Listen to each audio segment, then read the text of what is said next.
8 o'clock, call the meeting of the Municipal Airport Authority to order. Agenda is as published, and the minutes from the last meeting have been sent out. Any corrections, additions? Hearing none, they'll be approved as published. Approve the airport vouchers totaling $54,514. So moved. Second. Move and a second. Any discussion? Hearing none, roll call. Lynn? Aye. Engen? Aye. Lind? Aye. Clark? Aye. Alvin? Aye. Individual vouchers, A through D. Entertain a motion to approve those. So moved. Second. Move and a second. Any discussion? Quick, the partial payment for Flint, is that a quarterly or? Monthly. Monthly, okay. Thanks. Any other questions? Okay, call for the question. Lynn? Aye. Engen? Aye. Lind? Aye. Clark? Aye. Alvin? Aye. Received communication from the American Legion Auxiliary. They've been leasing space on the first floor of these terminal buildings for some time, and they've requested a 2-year extension to that. And Stacy put the agreements together, 3% per year increase. And they're a good tenant, and hopefully you'll approve that. Okay. And Move approval. did they ask for the increase? Yep. Okay. Yep. Have a motion to, Second. and call for the question. All those in favor say aye. Aye. Opposed, same sign. Motion carries. And from the American Legion Post 2. Yeah, they also lease space on the first floor of these terminal. They have a small storage area that's at one rate, and then the office area that's at a different rate. They've asked for a 1-year extension to that agreement. Stacy has the agreement ready for signature. Approve the motion to extend their lease. Okay. Second. And any further discussion? Hearing none, call for the question. All those in favor say aye. Aye. Opposed, same sign. Motion carried. Aeronautics Commission grant awards. I know you sent this out, but we can discuss those as well. Yeah, the Aeronautics Commission met on June 6th, and they had $1,675,061 to distribute this year to the airports. All of the commercial service airports are listed here. There's the number of general aviation airports. I didn't print out that. We'd requested a little over $4.3 million, knowing that they obviously don't have that much, but the reason that we do that along with the other airports is that it demonstrates to the legislature what the need is every year. So they use this data to go to say, hey, we have this request from all the airports in the state. Here's the allocation that we received from the state. So we received $275,769. Some of the smaller amounts that you see at the top of the list for grants 47 and 45 are the state's balancing share to get it to their full 5%. And so we'll get that. The rest of them are the state's estimated share for like the expanded cargo apron and rehabilitation of the terminal road. And then there's some other smaller projects that they chose to fund. I think the biggest one down there is South G apron expansion, gate relocation, water main upgrade. That was associated with the construction of Hangar 19, so we got 50% of that. So I think we came out pretty well based on what the needs were. Bismarck obviously has a major project, the runway reconstruction, and obviously they're going to have a little higher need for this year and next year as well. But we'll continue to apply for the state grants for everything that's eligible, and we'll go from there. Okay. Any other questions, comments? All right. Receive a proposal from IAR. So, and Darren can help with this one here. This is these pedestals you'll see throughout airport hold areas or departure lounges, the charging stations that you set up between the seats. So we went out into the industry and got a bid for these. So to add, what we believe that we're going to initially start with is $24,996. We have engaged Clear Channel Airports. I don't know if you have any update on that, Darren, in terms of them going out and selling some advertising on those as well to offset some of the costs. It's an option if we want to do that. These are standalone units. They're not hardwired, so we can move them around when we need to and so on. So I think there's eight plug-ins on each post along with USB chargers. We're looking at putting 12 of them, 10 to the sterile area and 2 downstairs with the counters for the seating. So there's a tiny little shelf on there so people can stick their phone on there, charge their phone. There's a number of... Sioux Falls Airport, that's where, these are all over the country, but we looked at it in Sioux Falls when we were down there a couple months ago. Yeah, they're nice units and there's advertising available on them, so. We have a number of outlets throughout the departure lounge, and then in the bar area, the whole top of that rail, the wood rail in the bar area is lined with outlets as well. They're used pretty heavily. But, we have business stations as well. There's 3 in the gate 5 area. There's 3 down in the gate 1 area. They get used pretty heavily as well for people to sit down and charge a phone or laptop or what have you. So we'd recommend that we be authorized to move forward and purchase these and then put them throughout the departure lounges as we see fit. So moved. Second. Motion and second. Any further discussion on those? I think it's great. We need it. Starting with 12 and then expand it as needed. Yeah. I think 2, that's 2 per gate. Does that sound right? 2 per gate, or it might be a little bit more in the 5 in one area? We got a map laid out where we need power and then the way the seating is and so on. So there's space for them to have. I mean, there's 10 of them through the sterile area, so. Normally, we're not a hub station where we have people changing flights and so forth, but anytime we have a weather event and you get people piled up here for hours and hours and hours, I think it's definitely a nice thing to have, and I don't think 12 is enough. Or if we were, I was in Minneapolis not too long ago, and they have those kind of leaning bars kind of set up with like a granite countertop, and then where you can put your stuff and plug your appliance in there. And I was thinking maybe we should investigate something like that as well in some of our areas. So, anyway, but I think 12 is a good start. Okay. Call for the question. I have a motion and a second. All those in favor say aye. Aye. Opposed, same sign. Motion carries. Number 8, receive an update from Delta Global Services. Well, we have Jeff Nykirk here from Delta Global Services that spoke to us at the last time that we had addressed this issue. Jason Ashley's here from United, of course Wayne, the station manager, and Andrew. Good morning. Morning. So, and I'll just kick it off and then we can discuss. But we have seen some significant improvements in the last, actually 3 months. I think it's been 2 months since I was here with you and spoke with you. Staffing has stabilized. We're still working to get to target. When I spoke last time, we had approximately 46 employees. We're at 58 now. Target is 70. That's a mix of part-time, full-time, so that's not exactly 12 full-time gaps. But that's being supplied with what we call TDY. I think we talked last time. It's kind of temporary agents that are coming in from other airports. We have 5 to 6 per week that are here on site. We had one lapse on a weekend where we did not have that TDY coverage, but aside from that, we've had those people here consistently.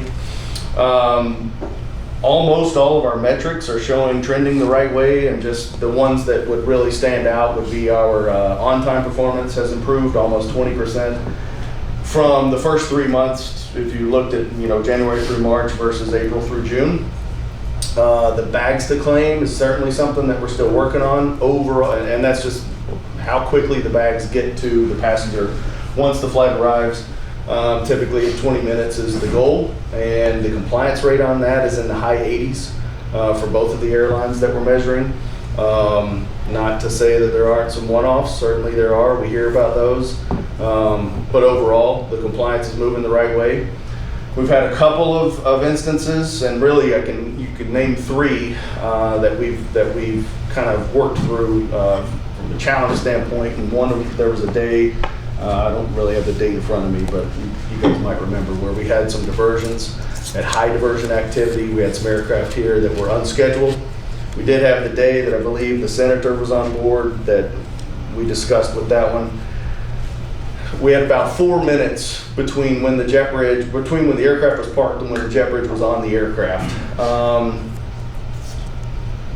Excessive, probably not, but does it feel like a long time after you've flown and you arrive? We get that. So something that we're addressing. It's a comfort level with a lot of our new agents. We understand that. We're working through it. But we briefed and coached everybody on that. It was a total of, I believe, 12 minutes from the time the aircraft landed to the time the aircraft was in the gate. So not excessive, but I can understand the perception. So it is something that we put on our radar to focus on. And then we also had,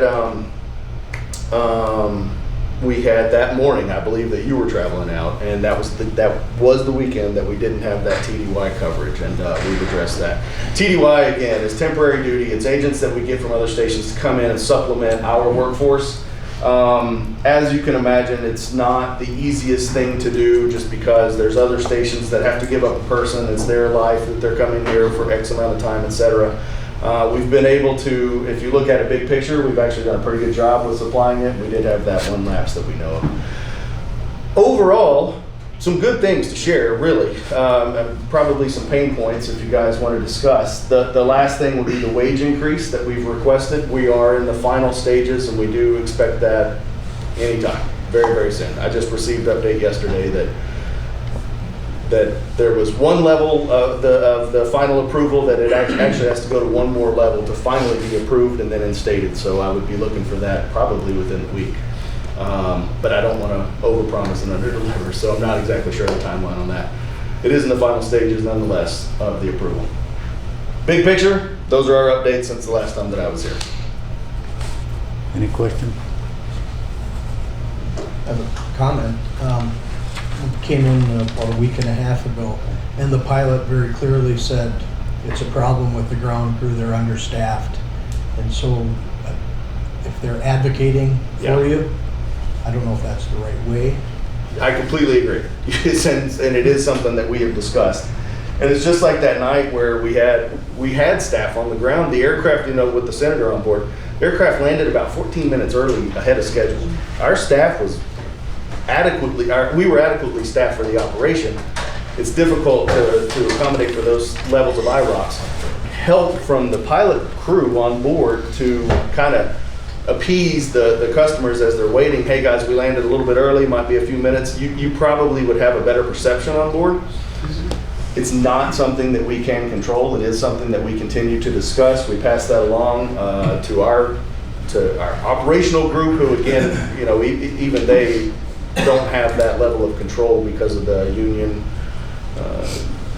I guess, allowances or whatever that differentiate there. But it is something that we've discussed. So having said that, when it did pull up and we were under, a pilot did get off, or a co-pilot did get off, put a jacket on and help pull bags. Well, So Yeah. not that it's an appeasement, but I was impressed with I that. was going to say, we certainly appreciate that. Yeah, definitely not their drum. That's great. So Jim, You said you have 48 full-time employees, 48 employees, and the goal is 70? 58. 50. 50? I'm Yeah. sorry, 58. So are you going to continue to bridge that with TDY people? And Yes. how much longer is that going to continue? And until we don't have to do it anymore. Yeah, absolutely. And even once we get fully staffed, we would still supplement with what we would call mentoring. So we would still have people here who would train the people that are coming on board. Just like we said, we had that jet bridge that took about 4 minutes to pull up. Most of that was because of an agent being comfortable with the system. And those are the types of things that we're going to continue to supplement with TDY. We would shrink it. We would shrink it down to really just a handful of people on each shift that are there for mentoring. But we would continue to fill those lines and mentor with TDY. I also have an email from a former board member who came home last Thursday night and said, basically, this place is crazy. He said, we parked, the guy who was parking us, the wands didn't work, so then he had to run and find some other wands. Finally, he got somebody else to help him park it. Then we went inside and we stood around for 45 minutes with no luggage from United. A CRJ with not even 50 people on board. So, it's just one incident, but Sure. again, And it's not all fixed. No, exactly, and that's where I was, and I don't know the details of that incident. We've got some leadership here, and one of the things I didn't mention was our new leaders on board. Both are in the room, performance manager and station manager, Wayne and Andrew, have done a fantastic job and really just kind of improving the morale and making people really enjoy what we're doing to the best of our ability. I can absolutely address wands. To my knowledge, I hadn't heard that. I don't know if you guys can talk about that or not.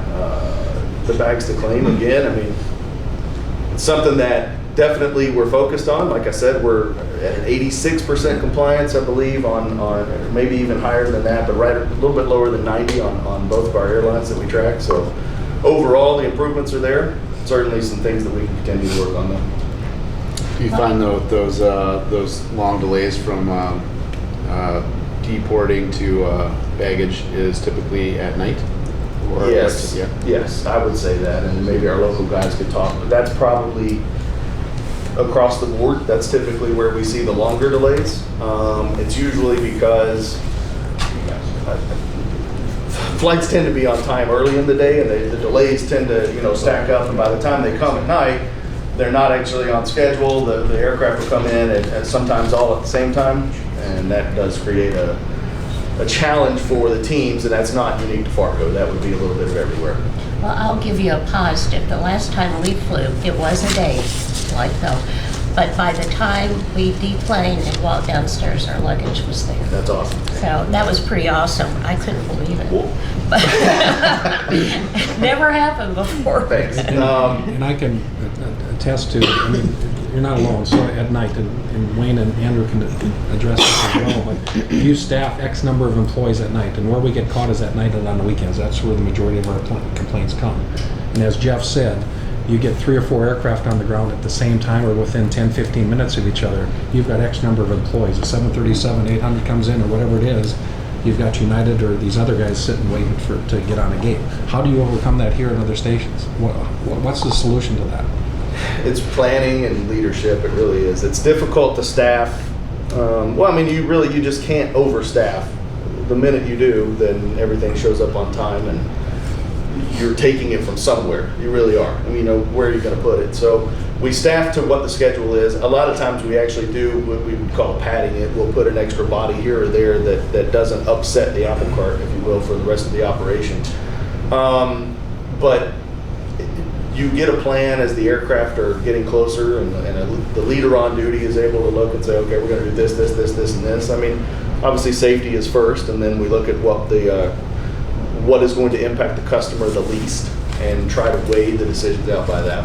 And I would say overwhelmingly, those decisions are made in the right way. Occasionally they're not. We know that. Occasionally that where the person makes a decision that leaves an aircraft parked or not parked for too long, and then that's something that we address every single time that it happens, and we try to re-educate the staff, and sometimes there's accountability involved, and sometimes there's people who are no longer with us because of repeated poor performance decisions. But I mean, that's about the only way that we can work with it. We educate not just local teams, but we have weekly phone calls where we talk about those topics with all of our teams, and we share best practices across the system. So I think if you looked at it as a whole, I think the teams are very good at doing it, and there are definitely one-offs. Most of them are because the aircraft pile up, and so to speak, and it just becomes a challenge. The point is it happens system-wide. It does. There's no solution. It does. Yeah. I mean, I talked to my counterparts. I was with a whole bunch of them last week in Nashville at the ACI conference. It's tough. It happens system-wide. Yep. You get so arriving early at an airport doesn't necessarily do any benefit. No, it does. And you I have mean, the even staff you've probably seen it hubs arriving longer early. to be mad. Yeah. So solution, I mean, I'll give you 2 examples. So on 2 flights, so I had an American flight. We left Fargo 36 minutes late. We got to Chicago 20 minutes earlier than scheduled arrival time. We sat in the penalty box for 12 minutes because our gate wasn't available. So who do I call and complain to? Right. And it feels like forever, right? United flight. We left 41 minutes late out of Fargo, arrived Chicago 1 minute earlier than scheduled departure time. Nobody missed any connections, but everybody's freaking out. So It's difficult. And Jim? Yeah, Jeff, thanks for being here. I'm a Delta customer and diamond level, whatever it is.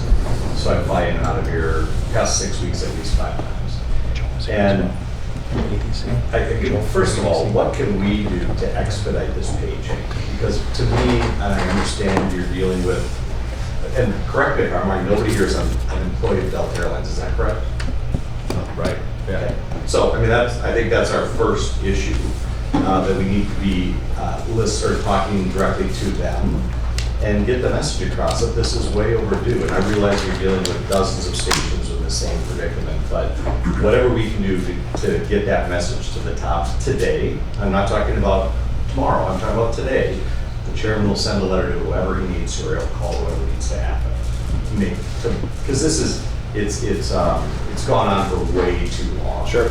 And I'll just give you, I'm not going to tell you about my experience of waiting for bags for 45 minutes the Sunday evening of May 24th or Friday. You're not. But I am going to tell you, I've never seen this, experienced this, and I couldn't believe it. Arrived one evening in the past 4 weeks, I could find it if I needed to. And I happened to be standing with the flight attendant at the door waiting for the knock on the door. And we are watching the jetway go back and forth 10 times, minimum 5 minutes. We're standing there. She finally knocks on the door, opens the door, and the two young women out running the jet bridge. And I said, what was the issue? And she said, oh, we're training. And I thought, you know what? You can open that door, let us off, and you can train all night. And I realize the cabin crew needs to be there and everything else. Yep. But that's your issue, not mine. You're exactly right, and we know exactly what you're talking about, and we did address that. I think Sean shared that with us. Oh, yeah. You get a fraction of what we get. Yeah, so you're right. I'll just throw this on, because I know you're not Delta Airlines, but you only get a tiny fraction, because it's impossible. I don't need the miles, I don't want anything from you, but I do want to be heard, and that's almost impossible to do. And you know, don't tell me to go to the website and file the thing, because it doesn't change anything. No, but I mean, I would just say to you, you are heard. We heard it loud and clear. We addressed it. Continue to address it. Now, I mean, understanding we do have a big group of new people that we're bringing on board, and we are not actively training anymore when live flights come in, and it shouldn't have happened that time. Shouldn't have. Right, but there is still a comfort level, and I watched the girl last night pull it up, and it seemed like, I mean, it took about 2.5 minutes, but it seems like a long time when you're there. When you've come in and you're parked and you're sitting still and everybody's standing up and, you know, everybody's pulling their bags off. More than 2 minutes feels like a long time, and you can see the light flashing out there on the jet bridge. I get it. I know there's perception that we're going to continue to work through. I would just say that there's going to be growing pains when you bring on a new work group. I think you're probably better off doing it in the summer. That said, summer activity always increases.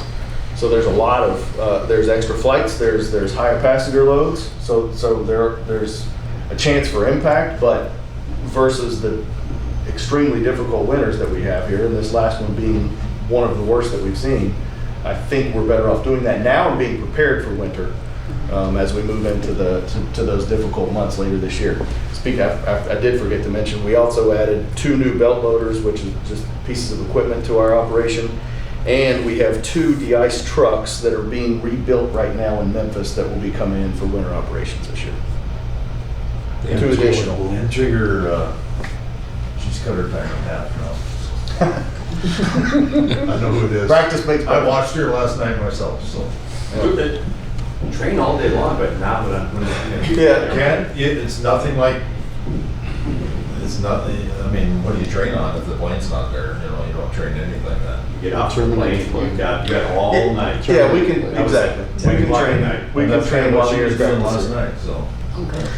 We can, and to your point also, and I know, I mean, would absolutely encourage you to ask about those wages and things like that, and I know Sean has those contacts, so we can follow up with that afterwards. Yes, sir. How are you addressing training for issues that aren't frequent issues? I have a daughter who flies as an unaccompanied minor, and the last 3 times, quite frankly, it's been a disaster. The staff didn't know how to address it. They didn't ask for identification. We had to walk them step by step through the process. And I know that that probably, as a percentage of the times you're dealing with issues, it might be a couple percent. And so how do you address those kind of training needs, which I would assume are pretty vital on. Right. Yeah, and I think we talked about that last time. And we do have training for that. The agents are trained for that, and you're right, they don't see it that often. That's where the mentoring comes in. We also have a help desk at any time that our agents can call when they have issues and can be walked through any of those processes that they have questions about. Education again on our part, and I know we had what we call a town hall meeting last week where we got in front of our agents and just kind of shared those different challenges and things like that. So those are the types of things that we talk about in those instances that are, you don't want to, it's not a one-off, but it's just like processing a LEO, a law enforcement officer who comes in with a weapon. Those are the types of things that they happen often enough, but a person who might work part-time sees them 2 or 3 times a year. So yeah, you're right. There is a familiarity piece that comes with it. It really is the resources that you have available to you. We have the training that is given to every agent when they're onboarded. We have mentors who have some seniority typically who are able to share. And we do have some senior agents that are still here that know those processes. We also have, like I said, the TDY and then that help desk number. So it's just making sure that our teams know how to use those resources and where they are. Question. Is that help desk number live, or is there an average hold time waiting to get an answer? Usually it's live. Very rarely there might be a backup and call log, and that would happen when there is a system-wide issue that sometimes it'll back up, but typically it's at your fingertips.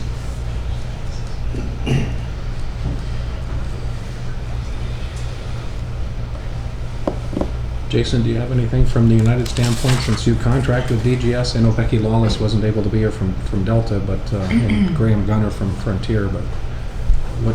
From a United perspective, working with the team, especially Andrew and I chat and communicate almost daily. Weekly calls to discuss the performance, and pretty. What's the word I'm looking for? Transparent with the DGS team where we stand and what we're expecting in the next about 2 months or so. We have seen improvement. Again, the one-ups similar in terms of the rate increase. Again, I guess we compare the Delta, but that rate adjustment has been requested and sits at the top levels in United for that approval. That we did expedite that through that process to receive the information. So for any United issues in Fargo, that's the go-to guy right there, period. Jason is the one. Becky wasn't able to be here from Delta. Those are the 2 go-to people and they oversee the DGS contract. So whatever pressure we're putting on, they're putting on a hell of a lot more than we are. Just look at how much TDY you guys are doing, and that's got to be horribly expensive to pull somebody in from somewhere else. And I think that we could just raise the salary of the people here, and that would more than offset that TDY cost in a very economical and cost-effective way. But that's just a comment. So. Yep. They're not quick to process, but I guess there's a lot involved with those requests. But we'd love to see that come pretty well. And you're right, it is pretty expensive. Hotel rooms and per diem. Yeah. Well, you've dug yourself a pretty deep hole up here over the last few months. So I know the reputation downtown pretty much stinks. So I just want to relay the same stuff I'm getting from traveling public as well. So it's going to take a while to get it back. And you're going to have to spend some of that profit money to increase salaries to make this thing fixed. That's it. So you can tell the corporate owners, expect a little less per share because we've got to increase salaries. That's it. When I tell people downtown what the gate agents and people who work here make, and they go, well, I know that at Subway it's $11 an hour. They can make more money staying inside flipping sandwiches. I go, why would anybody work for that company? I don't know. So Joe, do you have any more feedback from the business community, the EDC and stuff? I know that, Well, a couple weeks ago, we announced a regional initiative called Fueling Our Future with in partnership with the Chamber. Announced essentially 5 different issues, and one of them was how we better partner as a business community with everything that's happening at the airport. It goes without saying how important this institution is to our connection to the world. We have other challenges that we have to address from a macro sense as it relates to workforce, not here in this facility, but across our region. And there are other things we're working on. This seems to be something that we can all solve together and stay in front of. And so the leadership, which represents some of the top companies across this region and the public sector, have put resources in to address multiple issues, and working with the airport authority and working with everybody here is a priority. And so what that looks like, we're just going to have that walk together, but we want it to be meaningful, and we'll be bringing together some folks over the next few months to kind of begin that process. As many of you know, and as Sean shared with me, an airport task force that is kind of business focused, something that this region has done in the past. We just need to stand it back up and get very focused on this issue. And the last thing I'll say is wages are an issue for a lot of our companies here. And when we look at occupations and our ability to be competitive on a national and global scale for recruiting and retaining people, we know that's an issue. So what we're suggesting and what we've said to Delta Global Services and the airlines is, let's just look at the data and let's figure out what the right compensation is to get the skill sets that we need.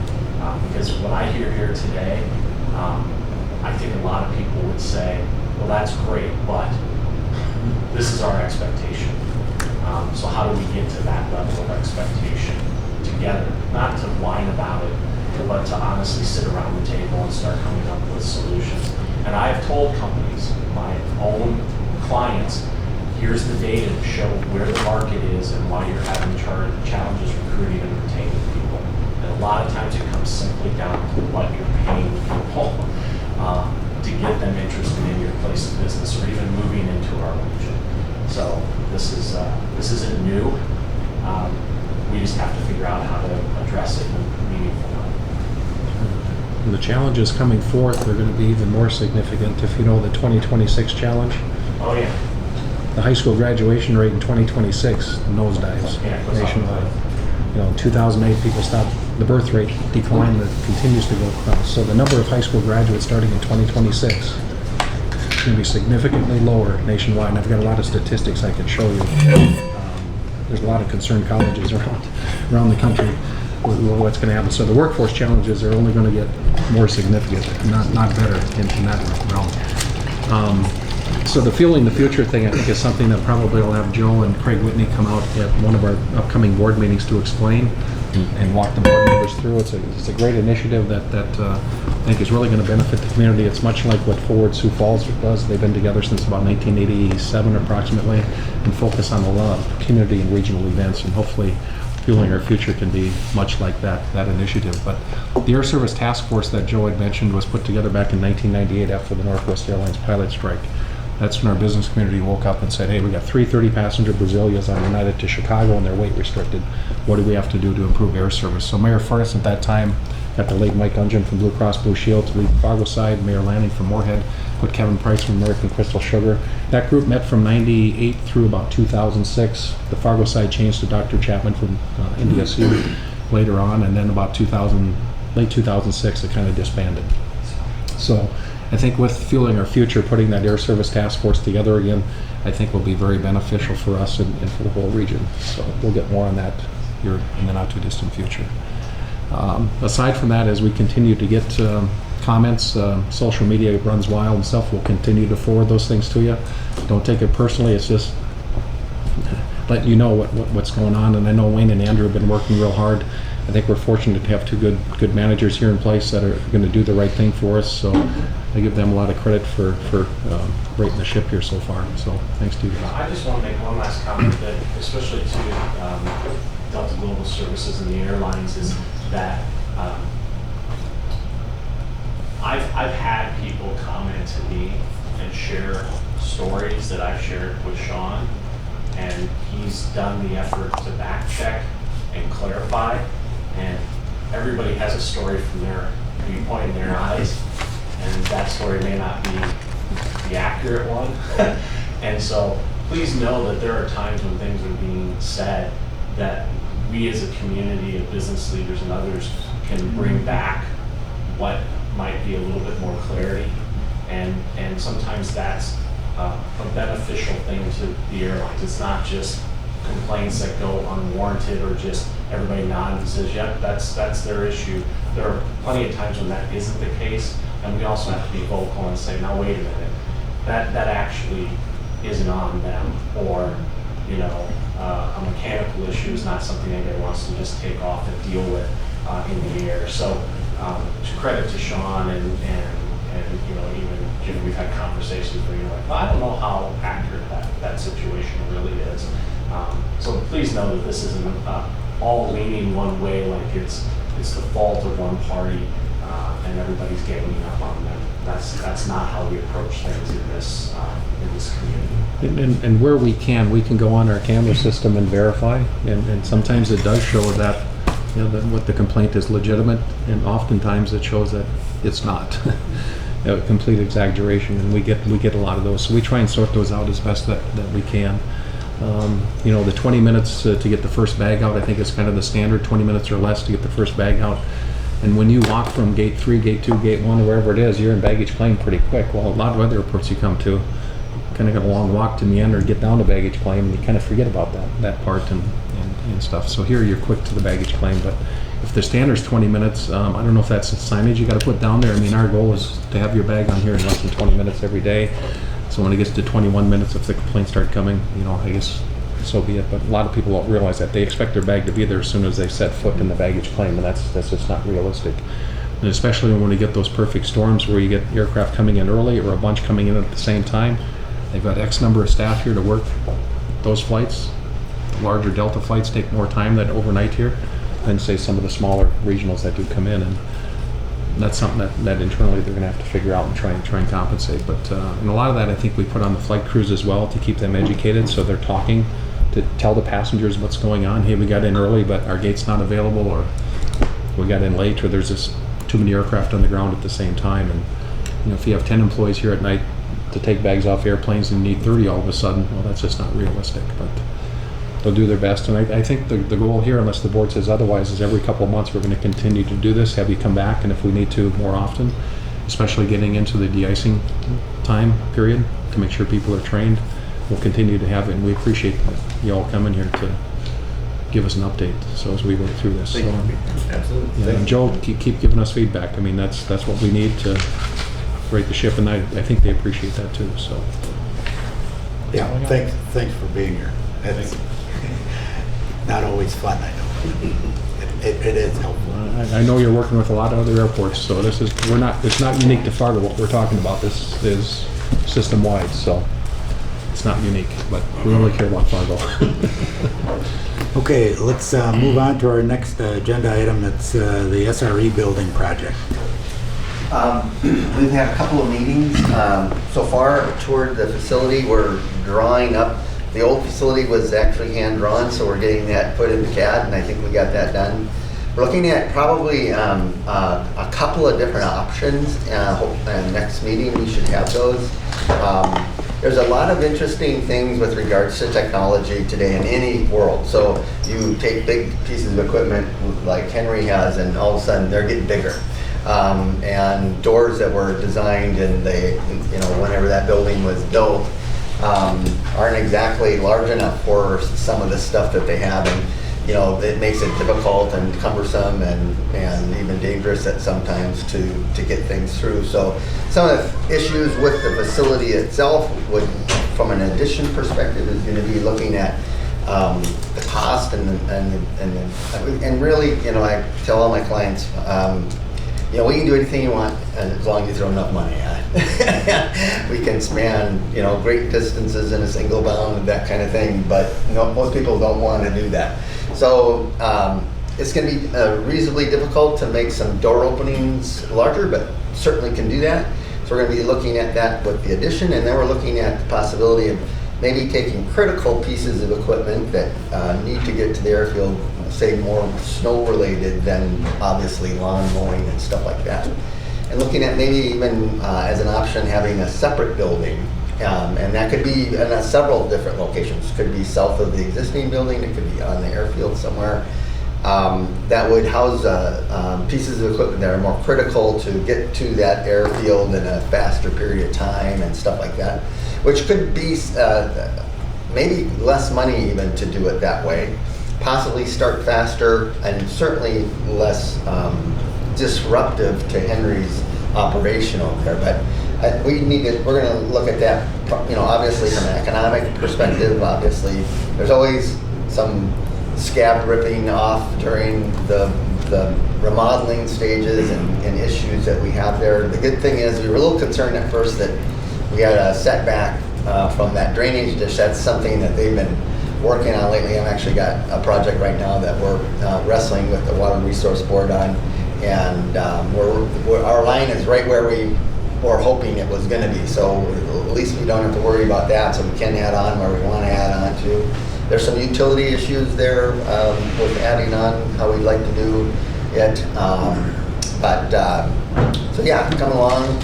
Should have some you know, 1, 2, 3 different concepts next time to be able to look at and move forward in a direction that makes some sense. So. Okay. Any questions? All right. And the goal is to make everything eligible. So there's an FAA formula that you go through.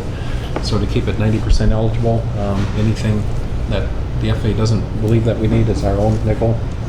So that's one of the challenges is to go through, and the FAA has a lot of different formulas that Terry and the crew have to follow to make sure that we get it eligible.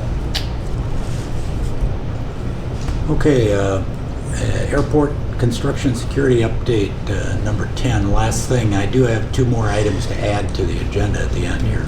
So Jeff, you want to tell them where we're at with Dakota Drive? Yeah, Dakota Drive, the goal is to have everything with the exception of the painting done by the end of the week here, pending weather, of course. I know there's some rain in the forecast here, but that's the goal. And then I guess on the apron for UPS, Sean and Darren and myself had met with the FAA last week. Obviously, the airport is getting this $10 million of supplemental funding. The timeline for, they didn't, I guess, really give us an exact timeline to get that money secured and under grant, but it does not need to be secured and put under grant by the end of the fiscal year. So we do have some time to get the, you know, maybe push back the bid date a little later yet this fall. The airport does need to commit their 2019 AIP entitlement money towards the project. So that is roughly $3 million or so. So federal money coming in, which is 90% funding, is $13 million. And I have an estimated, a very, very preliminary estimated cost of around $16 million. And that number is going to fluctuate depending upon what we do with the de-icing containment.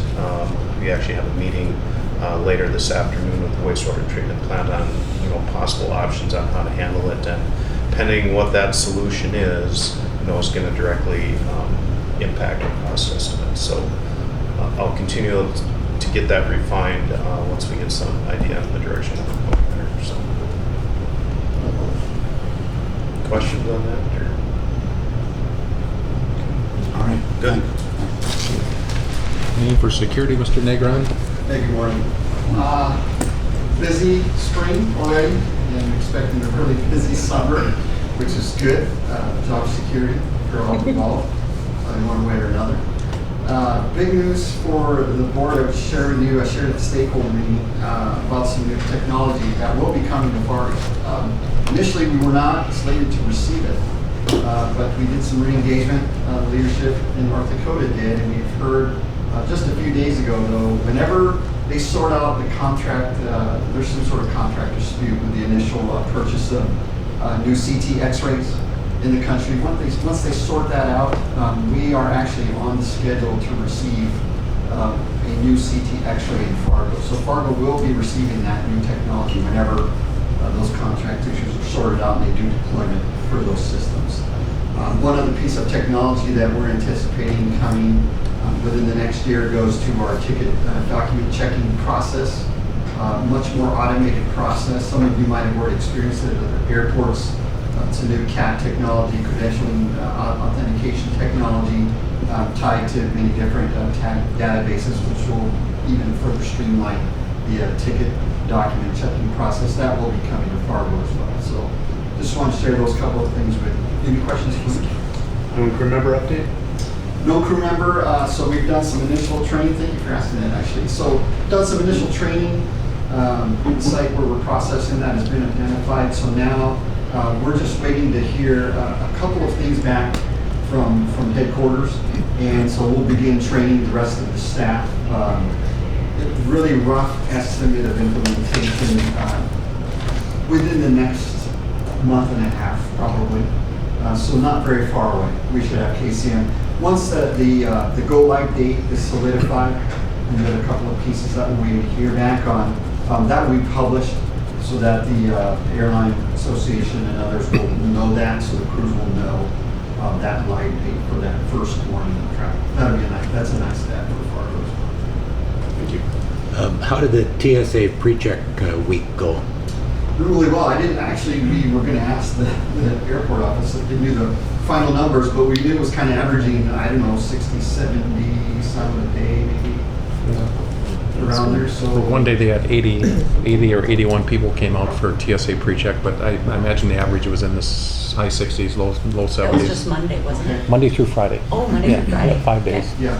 So, Yep. I mean, I don't know what the final number is. We actually wanted to know ourselves, but maybe 300 or so. Yeah, Somewhere when I around get it, 300. I imagine they'll send me an email, let me know how many Right. went through it, so it's worked out well. So the new modified process you have at the checkpoint, the pilot that they had in Jackson, Mississippi that you're doing here now, does that seem to be working? Right, the blended seems to be helping. We also had another factor that changed there that, believe it or not, a 10, 15-minute difference in departure times, that spacing also helped. And so the wait time really went down in that heavy time in the morning. We're not seeing anything more than 20 minutes. It's really gone down. We were experiencing some high 30s on occasion, 40-some minute wait time with larger body aircraft and really compressed together in schedule. And so can only fit so many, can only fit so much through a small space. But so that's really helped.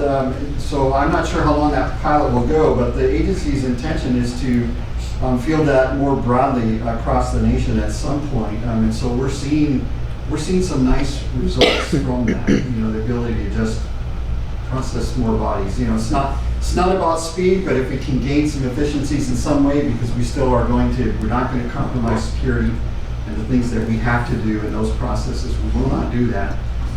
So the standard is the same, still a very high standard, but that has allowed us to see some efficiency gains. And again, the little changes in aircraft scheduling, that helped as well, to not have such a mass of people coming. The public is still learning, and it's an ongoing thing across the nation. You can tell them all day long what the recommended times are. From the airline perspective, we mimic that, what the airlines suggest, 90 minutes or 2 hours or whatever. But people come when they want. So we're all dealing with that in many different ways. But we're handling that as best we can, and actually that initiative seems to have aided some of that issue in terms of the ability to process more people through during crunch times. Did you rescreen passengers when we had all the diversions here? Were they allowed to leave? There was some rescreening, some in and out, and so we talked with some airline stakeholders, and feedback was good, went really well. There were no issues with that, people coming in and out. So there some were of none those, that did. I don't know, Wayne or Andrew, I mean, there was like, what, 6 Delta diversions or a couple Uniteds? and- Yeah, the problem we had that diversion day, the problem we had is Delta and other airlines called, we're having diversions, but they'll all be fuel and goes. So we had all the gates were empty. So we talked with the other airlines and we filled everything up and thinking fuel and go, great. And 4 airlines were out of time when they showed up and they neglected to put that little statement in there.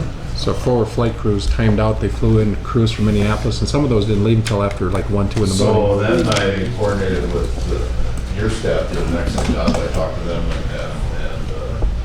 and made sure that that going on, and they stayed later, and we got everything done that way. We certainly needed the wait times that somebody had that were legitimate, what I like to say, our own aircraft, but we had to fly people in. So what'd you have, just under 1,000 people here, 800 people in the I terminal? don't know if there's quite that many, but I know at any one time there, I thought 500 to 600 out in the waiting area. That's a pretty good sized town. A lot of people. I don't think 12 cell phone chargers. Yeah, I think. And I see some of those desperation things. My phone's dead. I know. So- We'll have to buy a bunch of those plugs at the Walmart that have six of them around it. Each one has a power strip on it. So TSA did a good job of helping us with that and making some announcements and things like that. We did never, when at the end of the day, we didn't get anybody caught on the wrong side of security. So that's good. Yeah, I don't know if you saw in the paper, shout out to the Hooligans for best civil engineers in the Air National Guard. I think that speaks well of our Air Guard unit here, so shout out to the colonel over there and the crew. Anybody else on I think we've... airport security update? Yep, all good. Okay, a couple of other agenda items here. We had a meeting with the mayor yesterday. First of all, I want to apologize because we were a airport authority meeting notice, and so it was an official meeting. I'm not sure the city commission was, but the mayor clearly thought it was his meeting and called it and held it and had a very long program, and we sat and listened to it. So protocol was not followed if it was an airport authority meeting. And so I'll apologize for that. And secondly, I'll apologize to Jim Sweeney for his treatment at the meeting by the mayor being cut off. No need to apologize for that. And if you have more to say, we'd entertain your thoughts right now. I do have more to say, and I very much apologize, but I'm late for an appointment that Okay. I run off to, and it's something I can't change, but I think the critical thing is that, it's a personal issue for the mayor. If he's not supported by the commission, he was not supported by the commission to bring what he did to the table yesterday. And I think that's the critical point, that we'll all continue to reach out to the city commission so that they can determine the agenda and not the mayor's personal wish. Well, for those in the crowd So that I were not there. apologize, sir. Okay, thanks. Thank you, Jim. Thanks for being there yesterday and here today. We have received a proposal from the city, which is quite extensive, and it's something that if you read the paper this morning, I said we will take and digest. And I spent a lot of time with it last night, trying to digest what's in it and review it, and it gave me a little bit of heartburn trying to digest it, because it appears to be, in my estimation, all what's good for the city. It's all about the city. It's not anything about the airport, the traveling public, or airport employees. or airport tenants or users of this airport. It's the city wants the money, and they want to be in control. So we do have a commitment to look at it, digest it, and so what I would like is to have some discussion by board members to see if we should split this up amongst board members, review certain parts of it, a couple at a time, come back to a recommendation by part, or if we need a committee to study the whole thing. What are your board members, what are your thoughts on what you'd like to do? I kind of think maybe we should just all kind of chip away at it and have a special meeting and come together and share your thoughts and your way ahead from each person. That's kind of what I thought. So, I mean, it's quite lengthy. So it is, and that's why I was thinking about dividing it up, because there would be HR section we could deal with. There'd be retirements and salary issues on one side, finance. I was also, to again reiterate yesterday's meeting, disappointed in the comments and the implication that we were not audited enough and there was not enough oversight for finance. I made the point of how many Eid Bailey audits we have had and how the FAA, the airlines, and just about everybody under the sun looks at money out here, and it's oversight. Quite a bit more than the city, actually. there was an implication of impropriety. Yes. That we are doing something that is negligent or nefarious or whatever, and I didn't appreciate that, and maybe it was misguided, but I don't know. Well, that is certainly not the case, obviously. So. Well, I agree. Anybody else thoughts on how to proceed with the? I like what Eric said. I think what I think is important is when we come back, it is a public meeting, so the public can see exactly the thoughts and really look at state statute and really bring it to do what needs to be done, even if it's not being done this way, or it has been done this way, or maybe we do just continue what we're doing. But I've got to digest this too. I mean, there's and then looking at the history, I think one of the things that it kind of surprised me. I think it was their legal counsel said, well, there's always been a close relationship and we've always done it this way. And I ran a character and ethics program, and just because something is always done this way doesn't mean it is right. I think that's where you have to look at a fresh perspective, and it might be right. Like I said, I don't know, but just because something's always been done this way does not mean that we should just say, okay, well, let's just keep doing it. So. To go back to my original comment of just kind of digesting it in its entirety with each individual, I think each of us needs to kind of know what it says, mm-hmm. and form your own opinions, and then come together as a group and we'll share those opinions. So I'm not a big proponent of segmenting it up and then you decide on something and then I haven't really kind of read it. So I just want to be an expert on it myself before I make an opinion on it. So I think there's a lot of work to be done, especially when you start looking at retirement programs for employees, health insurance programs for employees. And we've had some proposals, or a serious proposal by a company about handling our employee functions and payroll and HR and the like. So there's a lot of work. We're all going to do this. Well, I think maybe that's something that would help us when we come forward is, and I'm not sure if this is something, Sean, you could do, but the numbers that were projected by on the board yesterday of how much the employees would have to pay in addition, and you'll see this, in addition to what they're paying now, in addition to the amount of money the airport will have to pay for the health insurance. So I mean, if that could be, if somebody could do a little research on that, that would really, I think, help too. I mean, there's no doubt health insurance costs would go up, but if you go like to the Grand Forks Airport or others, they have a high deductible plan, a low Yep. deductible plan, and a health savings account. Well, the city doesn't offer a health savings account. That's a great health insurance Oh, yeah. option, and that's what employees should have as an HSA. But that's not offered right now. We have an HSA, we started in Arizona, and it's Yeah. just great. I mean, because there, you have the HSA and you can pay for things that, you could keep putting the money in there and pay for things that are not paid for by the insurance. Correct.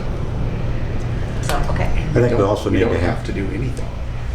well, correct. That's the thing, is that we don't have to do anything and nothing changes. So the mayor wants us, and the mayor has proposed his changes. And if we didn't accept it, we don't have to change anything. The agreement is not expired. Yeah. And Contrary to what keep you've that- read, the agreement has not expired. It was in 1970, it was amended. There's no expiration date on the 1969 agreement.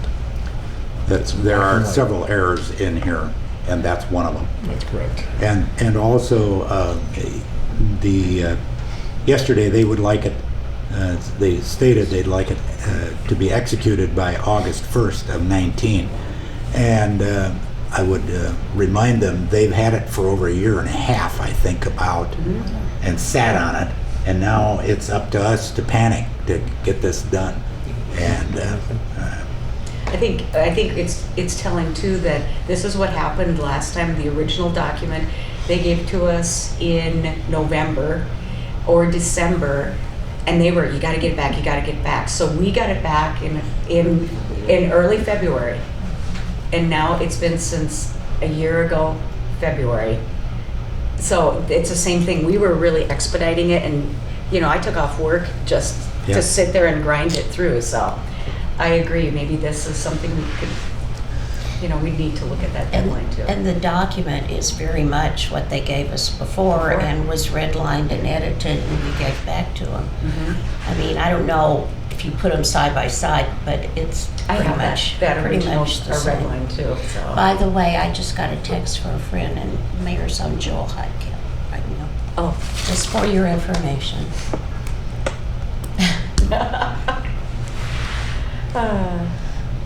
yeah, that's much more important than being at this meeting as a representative.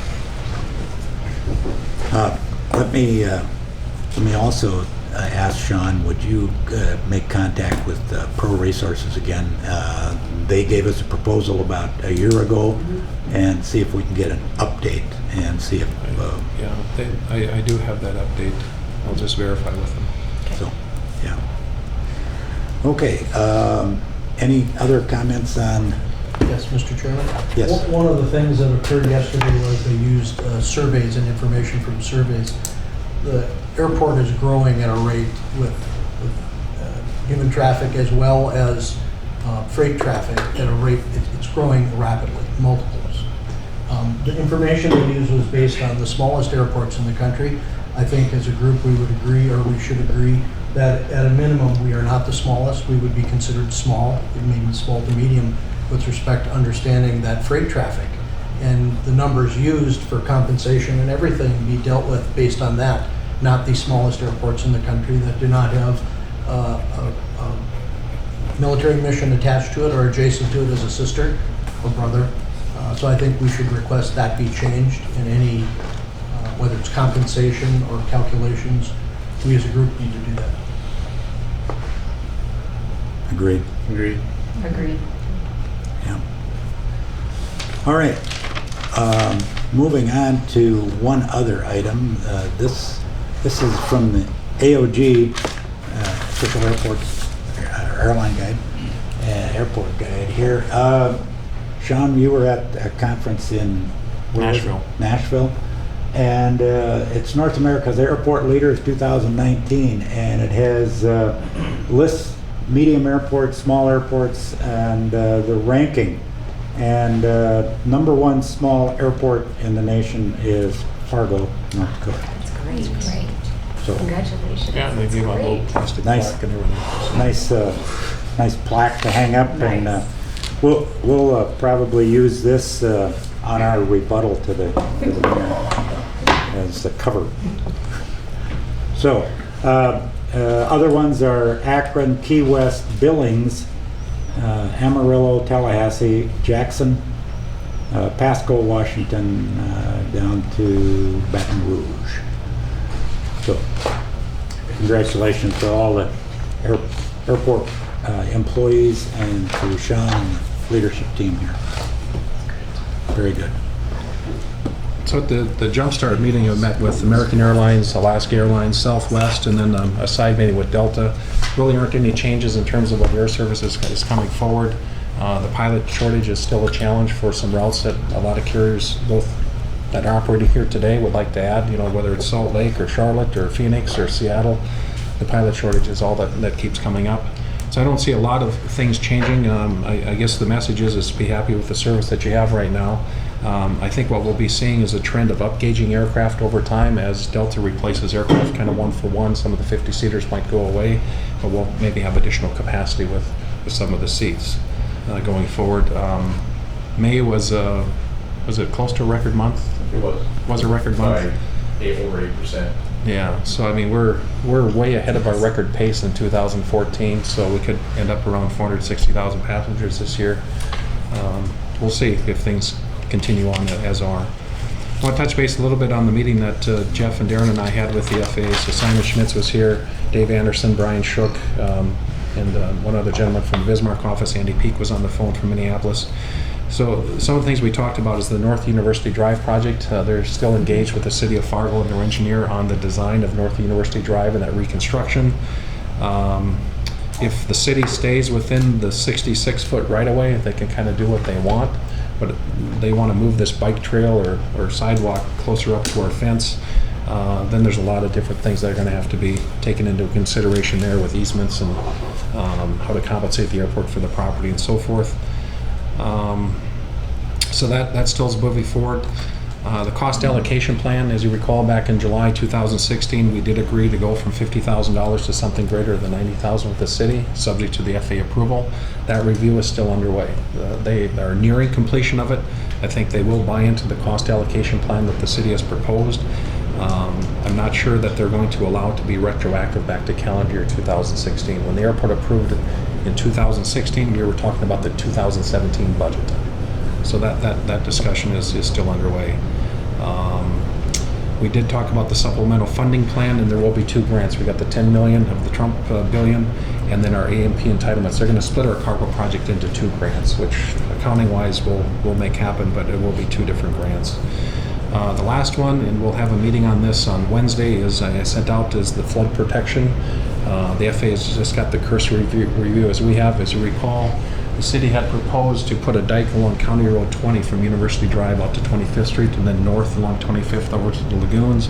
Now they have shifted that plan further north up to where 52nd Avenue North used to be around the Stockman addition. I think I sent that out to a map I should have brought with me here today. They're looking at concurrent land uses and the FAA process with which to allow the city to possibly move forward with that plan, environmental reviews and so forth. So Roger Cluck and some others from the city will be here, I believe, on Wednesday to kind of start the process to look at that. Ironically, the location that they're proposing now is exactly where former board member Ken Pollock said it should be. He was on the county commission on the diversion board.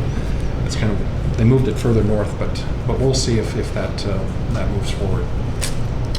So outside of that, I think that covers everything on my list. Well, the splitting of that grant, that won't cause any delays in the construction, though. It's just how we're going to pay for it. Yeah, it's an accounting deal. Okay. And every penny's accounted for here, so no worries there. Okay, any other comment?